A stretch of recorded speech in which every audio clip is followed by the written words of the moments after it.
On this episode, the Ball Boys get into their predictions for the Philadelphia Phillies, they give their opinions on what happened to Bubba Wallace, and they give you their predictions for AEW's Fyter Fest. All of that plus more on this episode of Let's Talk Balls. Hit that intro.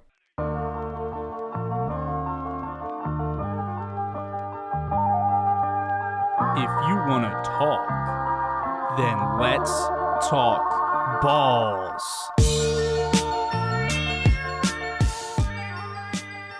What's up, everybody? New episode of the pod. We're back. I'm Dylan. I'm Mark. It's a new week. There's more sports returning, more sports news, and we're here to talk about it. Like, I don't know where I was going with that. A lot of things have happened since the last time that we have talked to you guys. Because, it was 2 weeks. We had to release an episode late because we had some technical difficulties. So it's been 2 weeks since we last recorded an episode. So a lot of things have happened. And so this should be a pretty full episode with a lot of incredible and amazing content for you guys. So we've been doing a lot of basketball on the past 2 episodes. So we're going to try to lean away from that, take a little bit of a break because there isn't much to talk about. Nothing's really happened yet. The return to play has been implemented, but obviously it has not started yet. Big thing is baseball. Baseball's back, man. Baseball is back. I'm very, very happy about it. Yeah, I'm excited for baseball. Everyone loves baseball. It's, quote, America's pastime, end quote. And, you know, there has been a lot of back and forth with the MLB and the MLBPA about just like going over the details that this season will entail. And I think everyone's just happy that they finally just agreed upon a plan, and now we get to get some baseball. Absolutely. So we can go into detail about baseball's return to play plan. First things first. All right. So just some quick facts about the 2020 baseball season going into it. We're getting 60 games, which essentially they're cutting the season in half. Yes. Yeah, yes. That is correct. In half, I agree. It is half, sort of. But yeah, like you said, it's a 60-game season, and spring training will begin July 1st. Yeah, and they're opening day for toward the end of July. This says around July 24th. Yeah, so hopefully that they'll be right on schedule. They will have some speed bumps along the way. I'm sure. With these difficult times, but... Should I answer this FaceTime from Joe Thompson live on the pod? Yeah, do it, dude. We have, if you don't know Joe Thompson, get out from under your rock. Yeah. Dude. Honestly. Come on now. So I've just answered a FaceTime from Joe Thompson live on the Let's Talk Balls podcast. A live call-in. What's up, Joe? Hello, Let's Talk Balls. How are we? We're talking balls. You know how we do. Just talking balls, man. Very good, very good. What's up? Chilling, man. About to go to the beach. When? Now. Oh, so I can't come. Well, I mean, it was an invite, but, like, when you're done, if you two want to meet us down there, I don't really know where we're going, but, like, I'll let you know. All right. That sounds good. Then we put on a beach match. Yes. Yo, AEW Fyter Fest is on TV. It's live on TV on Wednesday, and then also on the next Wednesday. Very good. We should watch it. Yes, we should. Okay. What? What were you doing? Christian is the most underrated professional wrestler to have ever existed. Go off it. Ends on that. Yeah. Wow. A nice quick hot take to end the call-in from Joe Thompson. So, we'll go on with MLB, and we will get into some pro wrestling later. But around July 24th, we said there's going to be 10 teams in the playoffs, which is usually how it is. And so we got some more details. Like, basically, One of the big arguments with players, MLB players, was there was a good chance that there might not even have been an MLB season because players wanted full pay. Yes. And I believe they've come to an agreement that they're not going to be getting full pay. No, they will. Well, what they decided to do was that they will give them the full pay, but what they would have made through 60 games. Mm-hmm. So it's full pay through 60 games, but I think the percentage was around 35%. It says 37%. Yes, yeah. 37% of their actual salary, which I think that more impacts more of the players that don't make as much as the other guys do. The players that are one of your last men on the roster making maybe $800,000 a year, now and then that gets bumped down to $200,000 or $300,000. But I mean, anytime you get to play baseball, I think that they would rather play and then make what they can instead of just not playing. Yeah, and these guys, I mean, some of them are definitely, money is the main thing on their mind, but a lot of these guys, you would hope, just love the game of baseball and want to play for the fans. I know our guy Bryce Harper is on that train. He was super hyped that baseball is back, as well as Rhys Hoskins was very hyped that baseball is back.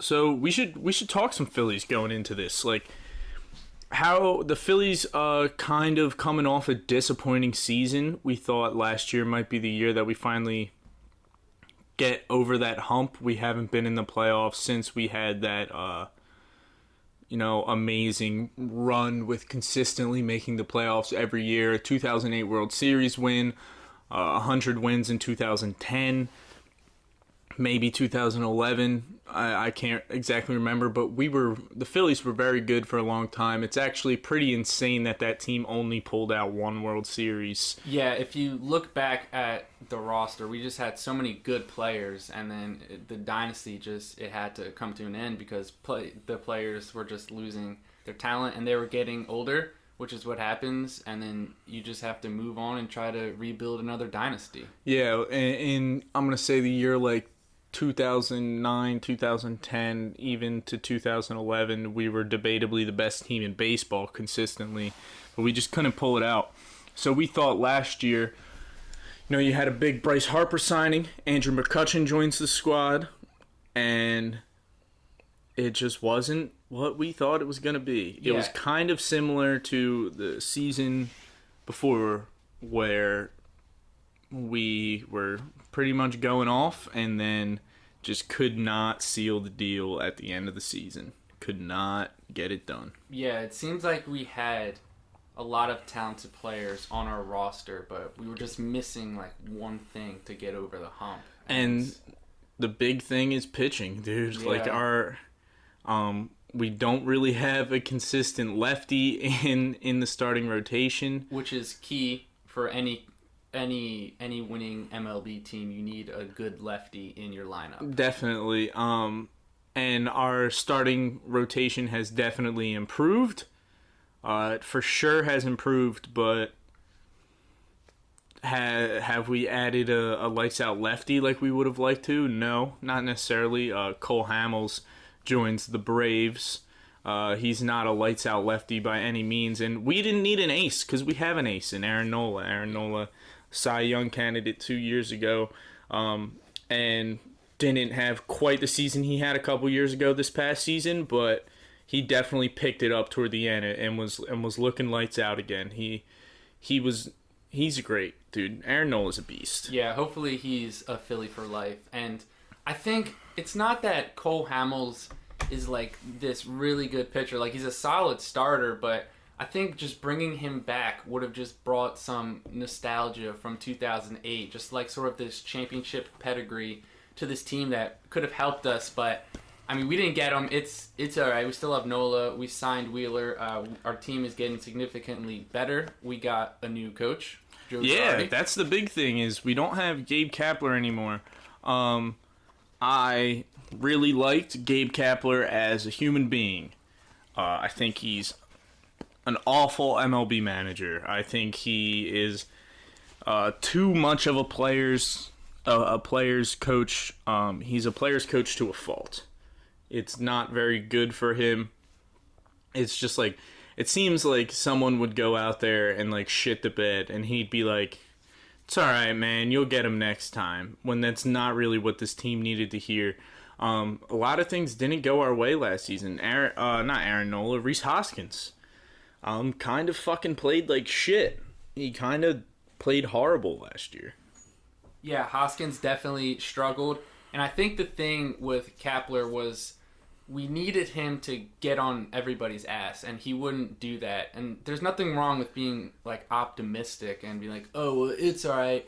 You know, just looking at, like, the analytics and taking away the positives. But when your team plays like shit, you got to get on them. When players are underperforming, you got to get on them to light a fire under them and get them going, because in baseball, a big thing is players will go into a slump. That's like really the only sport where you'll hit a slump and you could just bat like 130 for like a 30 game span, and that's when you need to find a way to get out of the slump, and that's when your coach needs to light a fire under you and really get you going to help pick you up, which we would have liked to see him do that with Rhys Hoskins, to really light a fire under him and get him going. So the thing with Rhys Hoskins was, who did we bring in last year that was playing first for us for a little bit? Was it Justin Bohr? Yeah. And he was hitting well. He was doing good. Yeah. In like all his pinch hit appearances, he was doing well. And like the fact that you don't just go and bench him for a couple games, I don't know. It kind of rubbed me the wrong way. This is definitely a big year for Rhys Hoskins, because he needs to prove that last year was like just a slump year and just wasn't his year, because this is really big. This is a huge year for Rhys Hoskins. I think part of the problem was too is that we put him in the outfield when he's a true first baseman, and we had him playing like. Well, he played first all of last year. Really? Yeah. Because we signed McCutcheon.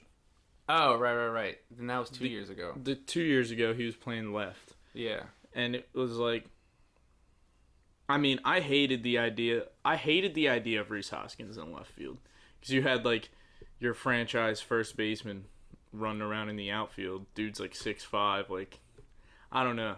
It was just weird. It was a weird thing to have him in the outfield. And Carlos Santana, of course, fucking like, he's like an all-star last year. He had an amazing year with the Indians after we got rid of him. Not that I'm like too angry about it or anything. It's just, it seems to happen a lot with players who come to Philly. They're great before they get here, or they're great after they leave. It's very. It just seems like it happens to us a lot. Yeah, it happens. Like all Philly sports, that stuff happens to us. Yeah, and I'm sure every city probably feels the same way about their team, but I know I've definitely experienced it with fucking Nnamdi Asomugha, and yeah, he was kind of a beast, I'm pretty sure, before he came here. Yeah. And like, what's his face? Bradley Fletcher for the Birds? Yeah. That guy sucked. Yeah. That guy was fucking awful. Byron Maxwell. Yeah. So getting back to baseball, the Vegas has our win total at 31.5. Over under. Are you taking over or under? I don't know. I'll be positive. I'll take the over. Yeah. Got a new manager. Hopefully this guy's not gonna let someone play like shit and then let them just continue to play like shit and not light a fire under their ass. I mean, Joe Girardi's a winner more than anything else, man.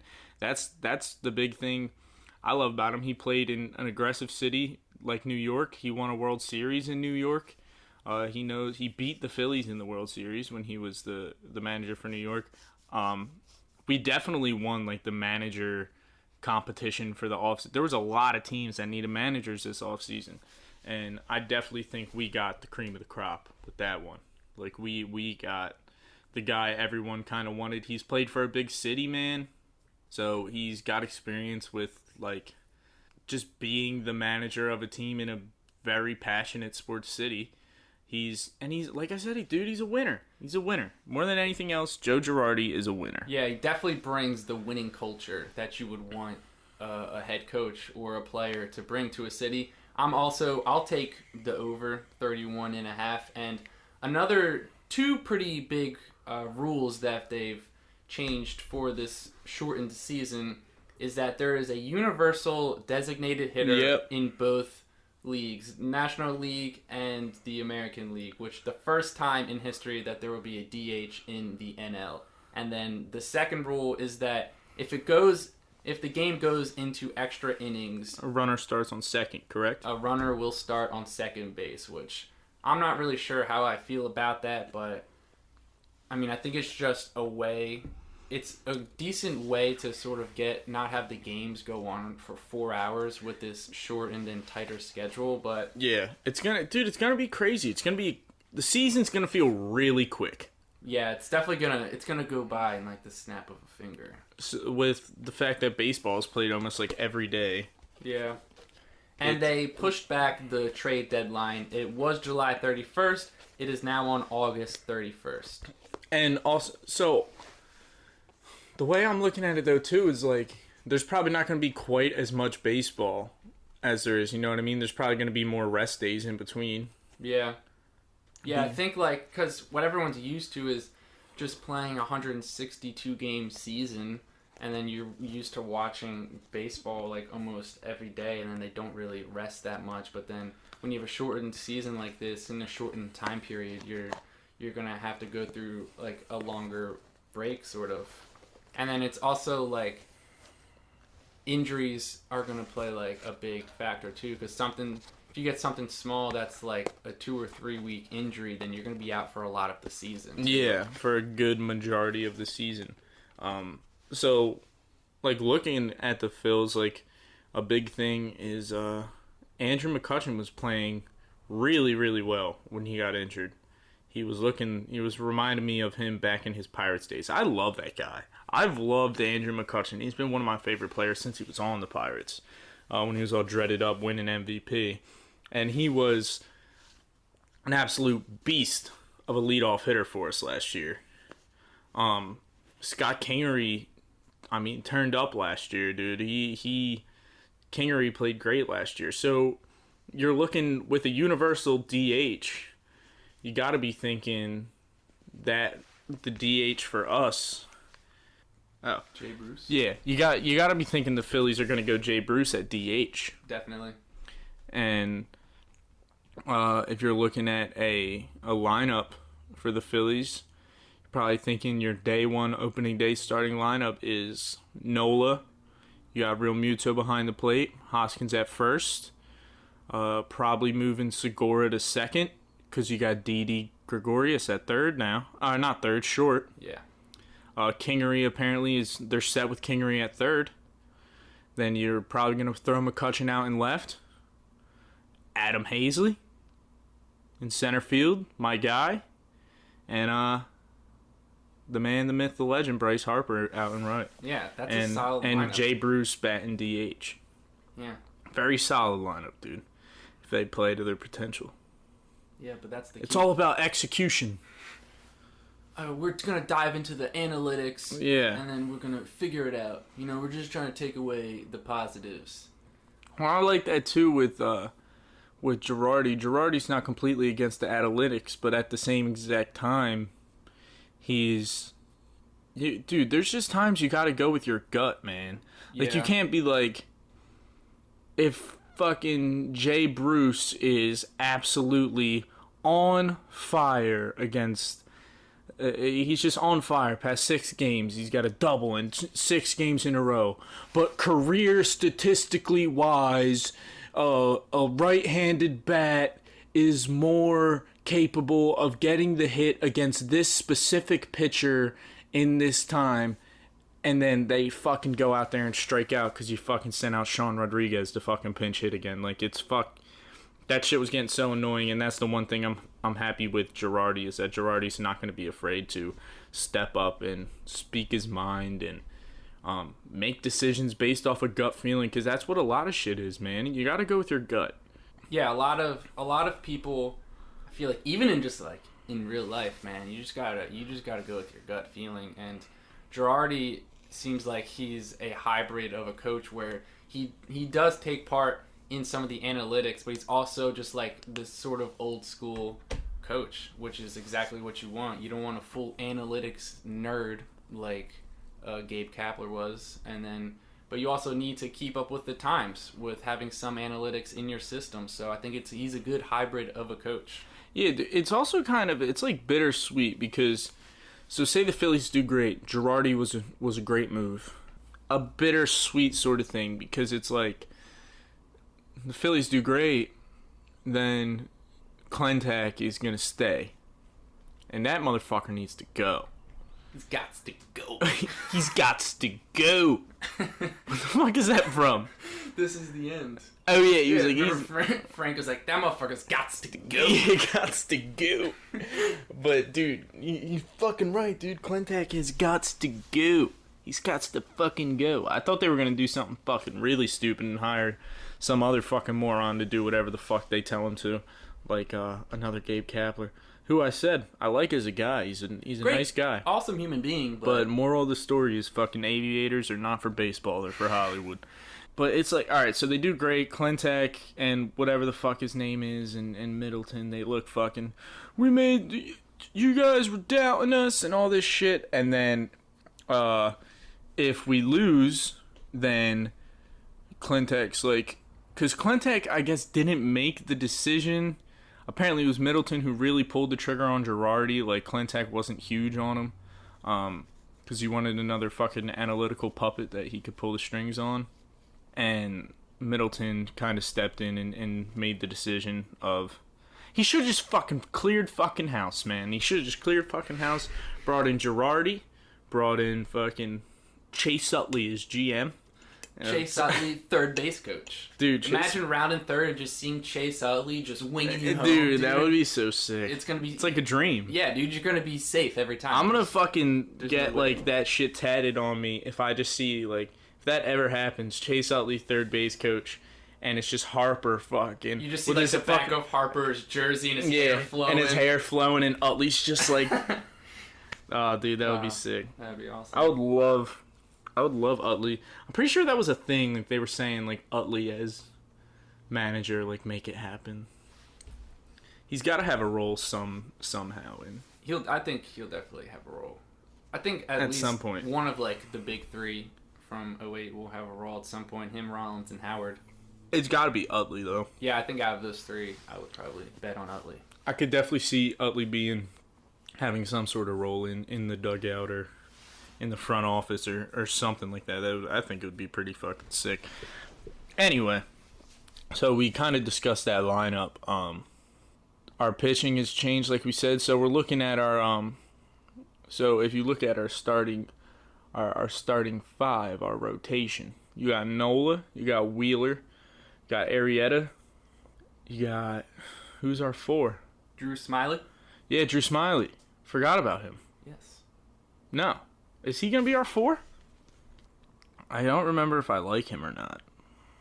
I feel like we're definitely missing someone. It's not Eflin, because Eflin's going to be your five, most likely. And Eflin's a solid five. I'll take Zach Eflin as my fifth starter. He shouldn't be my third, though, like he was last year. Yeah, all right. So this website, RotoChamp, has our projected 2020 starters as Nola at 1, Wheeler at 2, Jake Arrieta at 3, Vincent Velasquez at 4, and Eflin at 5. So we are going to go with Velasquez. I thought, didn't we sign another pitcher this offseason? No? I don't think so. I mean, I believe you. I'm just, can't say I'm happy about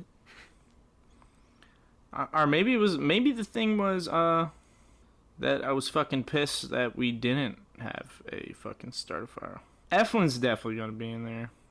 I guess it's going to be Velasquez, but like, it'll probably be Velasquez.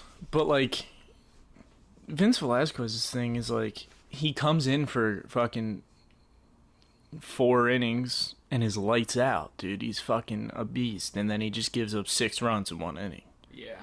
Like, he's a perfect reliever. He is your ideal reliever. So it sucks. Hopefully we'll make a move at the trade deadline. Yeah. I think we definitely need help with relief pitching. That seems like a big position that we could fill at the deadline, which is August 31st, like we said. Yeah, we need left-handed pitching, dude. I think the thing left-handed bat. We just don't have that many lefties in general, man. That's why this universal DH is going to be pretty sick, because we're going to be able to have Jay Bruce in the lineup at DH most likely, and that adds another lefty bat. I mean, that's why Harper was such a huge signing to begin with. Not just because of his skill set as a player in general, but it added a left-handed bat to your top 4, dude. Like, at the beginning of the season, man, that 1, 2, 3, 4 of McCutchen, Hernandez, who we don't have anymore. Dude, Didi Gregorius was a fucking great ad, too. Shout out to them for that. I fucking love Didi. But, I don't know. Letting Cesar walk was fucking stupid. We could have got so much shit. Not so much, but, like, we easily could have traded him last year. Yeah, I was a fan. I just feel like sometimes they just, like... His batting average was just always consistent, dude. Yeah. He was always, like... I just feel like they never really used high him, 200s. like, to his full potential, really, every time he came up to bat. And then it's just, like, you have... I don't know. It's just, like, I'll see a lot of times with, like, these speedy guys...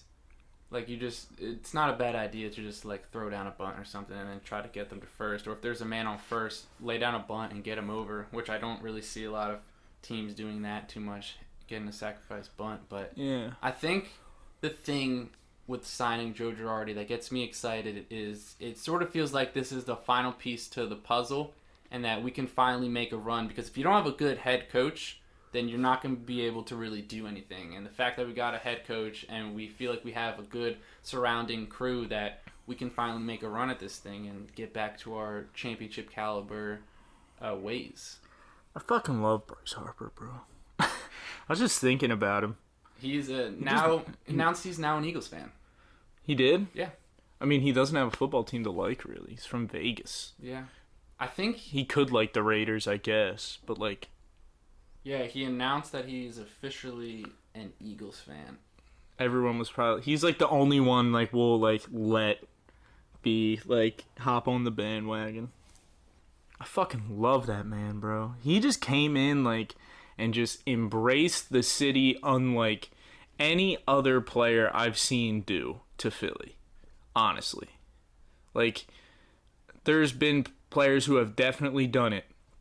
But coming from another team and he just dove head first into this shit, bro. Especially like, a team that's in your division. Like, he just fucking, dude, he embraced it fully. I mean, the fucking fanatic cleats. That headband. Yeah, the headband. Like, he's so Philly. He's so fucking Philly. I fucking love it, dude. I fucking love it. Like, Bryce Harper is just like, he was born to be here, man. He was meant to be here. And he's gonna be here forever. The year is, like, 2031. Jaden Smith is the president of the United States. They're on, like, the iPhone 34. And Bryce Harper is still a Philly. That's fucking crazy. 13 years. We got 12 more years of this motherfucker. Let's go. Yeah, dude. I mean, if you think about it... Like, I could realistically have a child old enough to witness Bryce Harper play as a Philly. Yeah, because I'll be 33, around 33 during his final, like, year or two. Yeah, which is insane. We'll be in our early 30s. Like, I could realistically have a child at, like, 26 and it not be weird. Yeah. You know what I mean? It wouldn't be, like, not that it's weird to have a child at a young age. That sounded fucking horrible. I apologize to anybody that I just offended. But, like, I could have, like... I could be prepared and ready. I could have a child on purpose at like 26, 27, and it'd be like pretty normal, and have like a 6-year-old watch Bryce Harper play as a Philly. Yeah. I mean, it's crazy to think about that. We're going to get like a decade of Bryce Harper. That's insane. No trades, no cuts. Dude, and that's the one thing too I think is going to be great with this season is... how they're installing this universal DH. That's going to be one thing I definitely think sticks. Pitchers are going to be like, fuck that, I don't want to bat.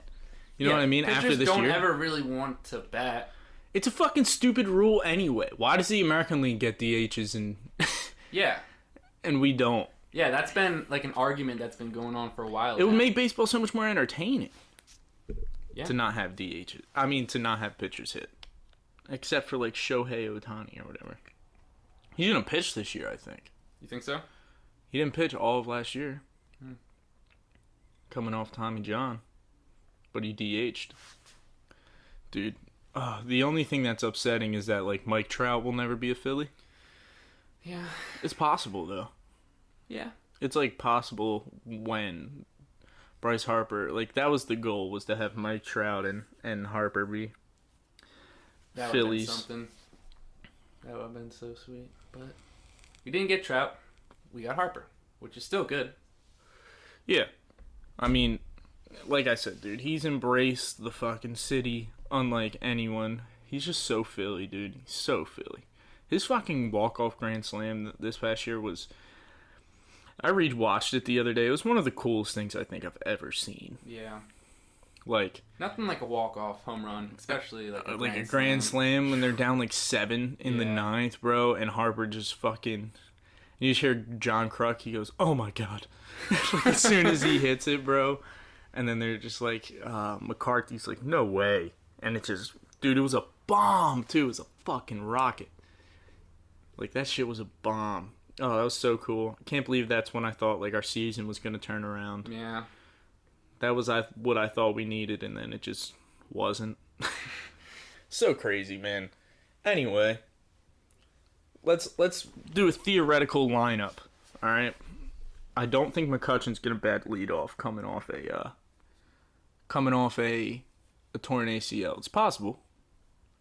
Yeah, I mean, I think they would probably put, like, Didi. You think so? Yeah. Speedy guy. Didi? I was thinking possibly Kingery. So let's say this. Didi, 1. Segura, 2. Harper, 3. Hoskins, 4. Realmuto, 5. McCutchen, 6. Kingery, 7. Fuck. I don't know. Because Jay Bruce is in there now instead of a pitcher. Yeah. I don't know. It's definitely going to be interesting to see what they So this do. this is just off the top of my head. This is what I would go. Is Didi, Segura, Harper, Hoskins, Realmuto, Kingery, McCutchen, Bruce, Hazley. That's it, I think. Yeah. So I don't see any problem with that. Dude, I don't know, dude. Our lineup has, like, a lot of potential. We have a good fucking lineup. Yeah. I mean, I didn't really realize how much talent was in there until we just, like, listed it off. Yeah. And then like, if that's, like, your 9 excited. hitters, bro, like... Because you can't really pitch around someone to get to somebody else. Well, that was the greatest thing, I think they intentionally walked Bryce Harper in the first game of the season this year. Or maybe it was like the second game. And then Hoskins came up and hit a fucking bomb. Yeah. Like and then after Hoskins, you got Realmuto. Yeah. So it's like, Yeah, I love JT Realmuto too, God. bro. We need to fucking pay the man, bro. Yeah, there's talks that they're coming close to a deal with him. Good. He should be the highest paid catcher in baseball because he's the fucking best catcher in baseball. Dude, he led the league in, like, throwouts from, like, like, getting people out on stealing, however the fuck you want to call that. Dude, he led it by, like, 15. Like, it's fucking insane. Like, you can't steal on the man. Yeah. He's gonna fucking get you, bro. Yeah, don't try to run on Dude, JT. one of the coolest things is him fucking throwing someone out at second, and then he's just, like, he's holding the mask, and he just, like, looks at Segura, and he's, like, hits him with a little wink. Yeah. Like, it was so fucking dope. That's a great ass video. Yeah. Anyway, we've been talking about baseball for, like, over a half hour. Okay. So real quick, just an update on the JT Realmuto situation. yeah, absolutely. These are just rumors. The Phillies want to lock him up for 4 to 6 years. Jim Salisbury believes the team is willing to offer more than $23 million over that time. It's just a matter of how fast that they can get the deal done. So there you go. Pay 23 a year? You would think. No. Yeah, you would think. Yeah. It's got to be 23 a year. I mean, Harper just got $300 million. Yeah. More than $300 million. Yeah, so there you go. Pay I think getting a really good catcher in baseball, one who can hard to come by. Yeah, one who can hit and really throw people out when they try to steal. He's a genius. They're hard to come by. And he wasn't a catcher, bro. He used to play shortstop. Really?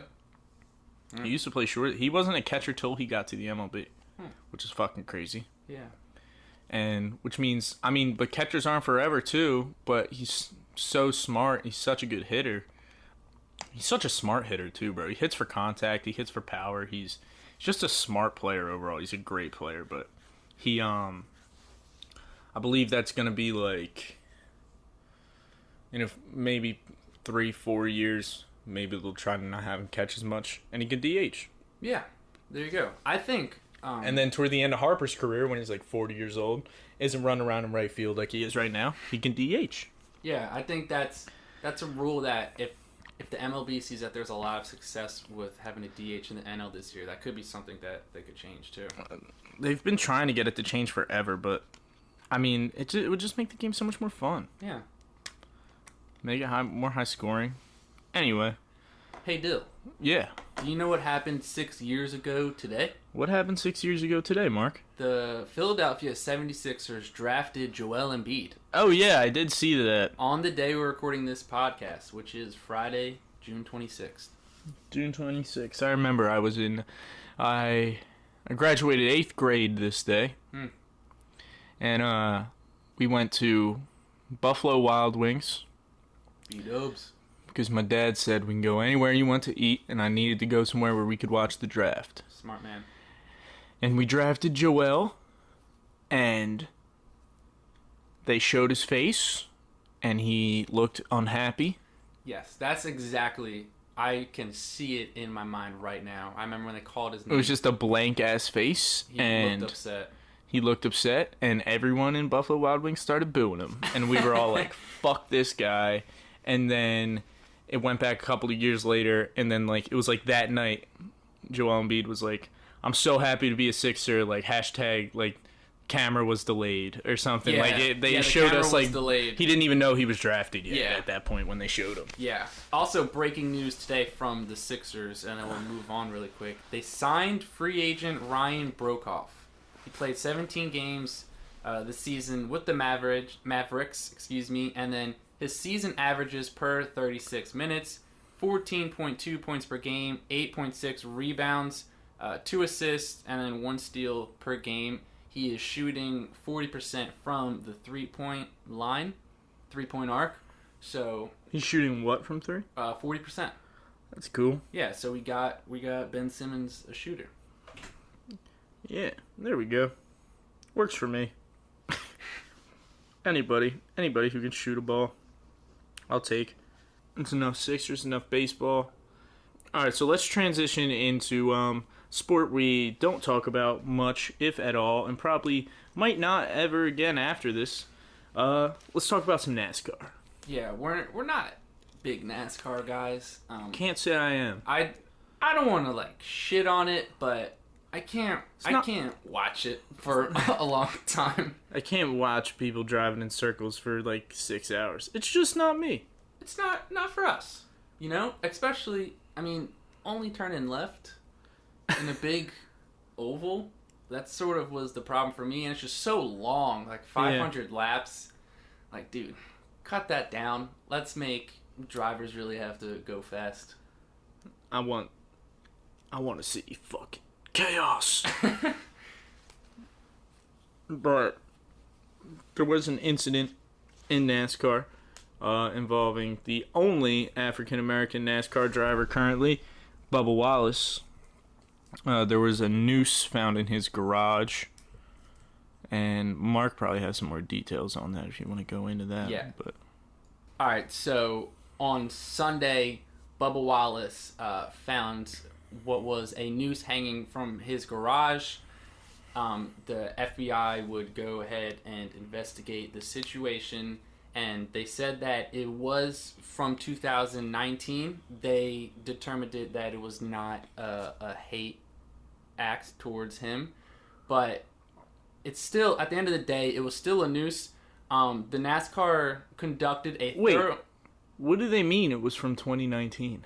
They said that the noose was there and that it was like, it was put there in 2019. They said it didn't like just happen. Like the noose has been there for a year. But regardless, how is it not a hate crime? I don't know. I don't know. I That think just they were sounds. just saying that like it wasn't directed towards Bubba Wallace, but Wasn't directed toward the only yeah. black NASCAR driver. But they conducted a thorough sweep of all 29 tracks where they race and 1,684 garage stalls. They found only 11 total ropes that had a pull-down rope tied in a knot and just one noose, which was Bubba Wallace's garage. So they literally went through every garage and every racetrack that they had, and there was a total of 11 ropes, and only one was tied like a noose, and it just happened to be the one that Bubba Wallace happened to be the only black NASCAR driver. His response to the question over whether it was a noose, he said, and I quote, "The FBI has stated that it was a noose over and over again, whether tied in 2019 or whatever, it was a noose," end quote. So that's what I'm saying. Like, how is it not a hate? What does the year have to do with it being a hate crime? Yeah, I don't know. Something's not really adding up, and I don't think I think they ended. Actually, I don't know. I can't remember if they ended the investigation or not. I think the NASCAR is still like trying to look into it, but I mean, at the end of the day, it's just not. It's a not, fucking noose. It's insane. In an African American man's fucking locker. Yeah. Or his garage or whatever it is. It's and stupid. And I know LeBron was sending some support his way. Yeah. I saw that. Yeah, and there was a cool moment before Talladega where all of the other racers and crew members, they pushed his car towards the front of the line. And then Bubba Wallace's driver, the guy he drives for, I believe Richard Petty is his name, a legendary NASCAR driver, flew down to the race to show his support and that he stands with Bubba Wallace. So that was a cool I know, thing to and see. I know I saw like right after they banned Confederate flags from the races, which is a weird thing that they didn't do that. I guess you gotta take what you can get, but it's fucking still stupid that it was. This type of stuff had to happen for it to be addressed too. Maybe people shouldn't be holding up racist emblems at sporting events. One guy said he's not racing anymore because of the Confederate flag situation. I can't remember his name, but he said he's not going to race since they banned the flag. Well, that guy is a piece of shit, and he shouldn't race anyway. And if he did, someone might fucking crash his car. But I did see that it was like across the street from Talladega. There was people flying like a bunch of like Confederate flags, like Trump flags, like all this bunch of crazy shit. Yeah, it was fucking. It's fucked, man. Just because it's not on social media as much as it was doesn't mean that shit has been solved in the slightest. Even since you look on social media and you see all the people that were wrongfully killed because of the race of their skin, there's so many people that this happens to them and it doesn't see like the light of social media. Yeah. There's so many other cases that happen, so it's not as simple as, okay, it's fine, we fixed a handful of cases and it's done. Like, we got to keep fighting. Yeah, that's why posting a fucking black square on your social media doesn't do anything. It doesn't mean anything. You know what I mean? Yeah. Doesn't mean anything. So we got to continue the fight against racial injustice, systemic racism, and equality for black and brown people in this country, because everybody can't be equal until they are. You know what I mean? Yeah. All lives can't matter until black lives do. Yeah. And that's a fight that I, as a white male, am going to try to use my white privilege to my advantage and help the cause, because it's a cause that I've noticed throughout my entire life, and it's something that I'm sure I've been guilty of. You know what I mean? Like, using my white privilege to my advantage. I'm sure sometimes subliminally, like, not even realizing it, and taking my life for granted. But moving on, All Elite Wrestling is having Fyter Fest on live television. Yes. For free. Last year they debuted the pay-per-view Fyter Fest. It was also free, but it was on like streaming platforms like Bleacher Report Live and Fight TV. But it is a 2-night event that is taking place over 2 weeks. So it is next Wednesday, July 1st, and then it is the following Wednesday is night 2 on July 8th. So we're going to get into some Let's Talk Balls, Mahoney. And we are here with your current World Predictions champion. I'm holding the belt. Currently, Mark did a beautiful job designing the belt that he will probably never get back. Ouch. Okay. Let's Talk Balls Predictions champion, Dylan O'Brien, in the building. That's all I have to say about that. Okay, keeping it brief. Dylan also, if you don't follow our social media, Dylan was pretty damn near close to pitching a perfect prediction. At Backlash, yes I was. I was pretty damn close. And some may give it to me, some may not. Mark was on the verge of giving it to me. I almost feel a little weird taking the perfect prediction. I would take the win anyway. The only thing that was wrong about my card was I predicted Asuka to keep her title. I predicted her to win the match. She kept her title, but the match was technically a draw. Yeah, it's a double count out. It was a double count out, it can go either way. It's right on that edge. Yeah, but that's definitely the closest that either of us have gotten to throwing a perfect prediction. Until now, when I do it with this one. Yeah, and Backlash ended quick because the 2 matches we disagreed on were the first 2 matches. And I won both of them. Yeah, so with that being said, we're going to get started with night 1 of AEW's Fyter Fest. AEW. Alright, so first up we have Private Party versus Santana and Ortiz. You go first. Okay. This is also the first time I'm looking at the match card. Me too. So keep that in mind. I'm gonna go with Private Party. I'm gonna go Santana and Ortiz. I'm gonna go Private Party. I think Santana and Ortiz. I think what's gonna happen is that they're gonna try to get another Inner Circle member. I think the Inner Circle's due.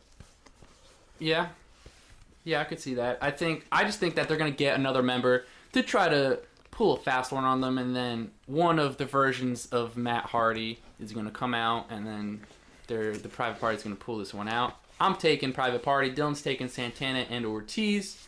So next up we have MJF and Wardlow taking on Jurassic Express's Jungle Boy and Luchasaurus.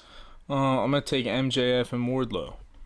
I'm going to take MJF and Wardlow as well. I think MJF could probably be in contention. I could see him starting a rivalry with Cody again. Yeah, especially since they're holding an open challenge for the TNT. I could also see him going after the world title. Yeah, kind of soon. He's been tweeting. He's currently the number 1 ranked wrestler for them, because not including your TNT and World Heavyweight Champions. He is undefeated. I believe he's like 6-0, and he's also constantly tweeting that he's the best wrestler in the locker room, and that someone in the front office seems to not like him, which would be Cody, because he beat Cody. So we are both taking MJF and Wardlow. Next up, we have the AEW TNT Championship match, which is your champion, Cody, the American Nightmare, squaring off against Jake Hager of the Inner Circle. I'm going to take Cody. Yeah, I will also take Cody. Alright, simple as that. They're just not going to take the title off him. Yeah, I think Hager is sort of like a big, strong guy, and that they're going to try to use him to make Cody look that much better in the ring. All right, so next up we have the AEW Women's Championship match, which is, again, I'm sorry for mispronouncing the first name, Hikaru Shida. It's definitely Shida. I know it's Shida. I'm not exactly sure how to pronounce the first name. Who is your champion, squaring off against Penelope Ford? Shida? Yeah, Shida. I think this is going to be a good match for Penelope Ford to show the skills that she has, because she is a talented wrestler. She is. All right, and then next up, the final match for night 1 of AEW Fyter Fest. We have the AEW Tag Team Championship match, which is Kenny Omega and Hangman Adam Page, who are your champions, squaring off against the best friends, Trent and Chuck. I'm taking Kenny Omega and Hangman Page. Yeah, I'll take them too. I'll take them. A little dysfunctional tag team. So, are we gonna do Fyter Fest as one big thing? Yeah. Title wise. We can make it 2 separate matches, if you want. Whatever you think. I think we should do one big one. One big one. All right. It can be like, our 2-night WrestleMania. Yeah, exactly. All right. Our 2-night Fyter Fest. Yeah, there you go. So it is. We just discussed that our predictions it is for the whole pay-per-view, not we'll have a champion after one night and then a champion, then they'll battle for the belt again. It's just going to be one. It's going to be a battle throughout both. Yeah. 2-week span. So are we going to do our second wave of predictions next time? Yeah. All right. Yeah, so next week, on the next episode of Let's Talk Balls, we will get into night 2 of our predictions, and then we will see who stands on top as the Let's Talk Balls predictions champion of the world. And again, if you guys did not know that I do some live tweeting during these wrestling events. So if you head over to our Twitter at Let's Talk_Balls, I will be live tweeting the Fyter Fest. If you want to see some cool graphics on our Instagram and Facebook, they are both at Let's Talk Balls Pod. And if you didn't know, we have a website, letstalkballspod.com.